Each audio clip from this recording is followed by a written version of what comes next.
विश्व विख्यात है। हिंदू धर्म ग्रंथों में इसकी चर्चा मोक्ष धाम के तौर पर की गई है। यहाँ मकर संक्रांति के मौके पर दुनिया भर से लाखों श्रद्धालु मोक्ष की कामना लेकर आते हैं और सागर संगम में पुण्य की डुबकी लगाते हैं। पश्चिम बंगाल के दक्षिण 24 परगना जिले में स्थित इस तीर्थ स्थल पर कपिल मुनि का मंदिर है, जिन्होंने भगवान राम के पूर्वज और इक्ष्वाकु वंश के राजा सगर के 60,000 पुत्रों का उद्धार किया था। मान्यता है कि यहाँ मकर संक्रांति पर पुण्य स्नान करने से मोक्ष का मार्ग प्रशस्त होता है। मान्यता है कि गंगा सागर की तीर्थ यात्रा सैकड़ों तीर्थ यात्राओं के समान है। हर किसी को यहाँ आना नसीब नहीं होता। इसकी पुष्टि एक प्रसिद्ध लोकोक्ति से ही हो जाती है, जिसमें कहा गया है, सारे तीर्थ बार बार और गंगा सागर सिर्फ एक बार। हालांकि यह उस स्थान और उस जमाने की बातें थीं जब यहाँ पहुँचना बहुत कठिन था। आधुनिक परिवहन और संचार साधनों से अब यहाँ आना सुगम हो गया है।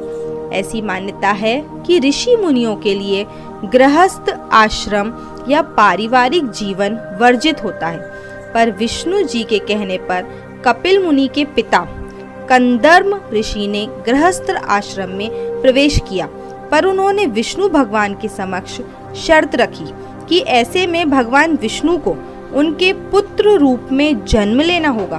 भगवान विष्णु ने शर्त मान ली और कपिल मुनि का जन्म हुआ।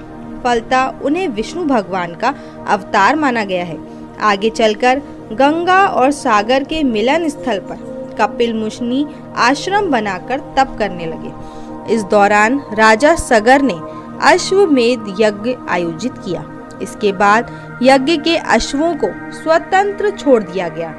ऐसी परिपाटी है कि ये जहाँ से गुजरते हैं वह राज्य अधीनता स्वीकार करता है। अश्व को रोकने वाले राजा को युद्ध करना पड़ता है। राजा सगर ने यज्ञ अश्वों की रक्षा के लिए उनके साथ अपने 60,000 पुत्रों को भेजा था। अचानक यज्ञ अश्व गायब हो गया।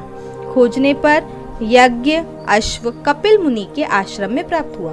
फलतः सगर पुत्र साधना रत ऋषि से नाराज हो उन्हें अपशब्द कहने लगे।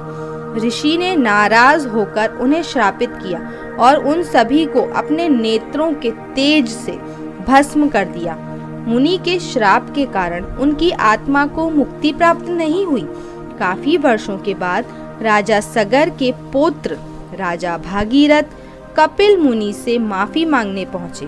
कपिल मुनि राजा भागीरथ के व्यवहार से बहुत ही प्रसन्न हुए। उन्होंने कहा कि गंगा जल से ही राजा सगर के 60,000 मृत पुत्रों को मोक्ष प्राप्त हो सकता है। राजा भागीरथ ने अपने अथक प्रयास और तप से गंगा को मकर संक्रांति के दिन लाकर उनकी आत्मा को मुक्ति और शांति दिलाई। यही स्थान गंगा सागर कहलाया। इसलिए यहाँ स्नान का विशेष महत्व है। गंगा सागर मेला पश्चिम बंगाल में आयोजित होने वाले सबसे बड़े मेलों में से एक कहलाता है। इस मेले का आयोजन कोलकाता के निकट हुगली नदी के तट पर ठीक उस स्थान पर किया जाता है जहां पर गंगा बंगाल की खाड़ी में मिलती है। इसीलिए इस मेले का नाम गंगा सागर मेला है। यह मेला विक्रमी संवत के अनुसार प्रति वर्ष पौष मास के अंतिम दिन लगता है। यह मकर संक्रांति का दिन होता है। सुंदर वन निकट होने के कारण गंगा सागर मेले को कई विषम परिस्थितियों का सामना करना पड़ता है।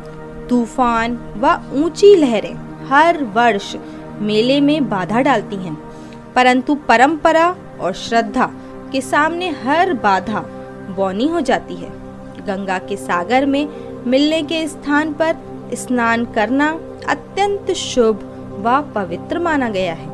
गंगा सागर के संगम पर श्रद्धालु समुद्र देवता को नारियल और यज्ञोपवीत भेंट करते हैं। समुद्र में पूजन एवं पिंड दान कर पितरों को जल अवश्य अर्पित करना चाहिए। गंगा सागर में स्नान दान का विशेष महत्व है। शास्त्रों में विस्तार से बताया गया है। स्थानीय मान्यता अनुसार जो युवतियां यहाँ पर स्नान करती हैं, उन्हें अपनी इच्छा अनुसार वर तथा युवकों को स्वैच्छिक वधू की प्राप्ति होती है।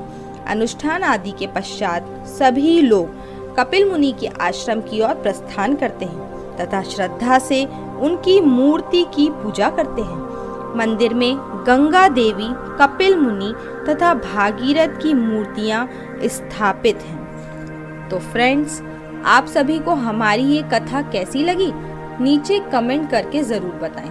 अगर आपको हमारी जानकारी रोचक लगी हो तो इसे ज़्यादा से ज़्यादा लाइक व शेयर ज़रूर करें। अगर आपने हमारे चैनल सनातन ज्ञान मंथन को अभी तक सब्सक्राइब नहीं किया तो सबसे पहले हमारे चैनल को सब्सक्राइब करें। अब हमें दें इजाज़त। Thank you friends.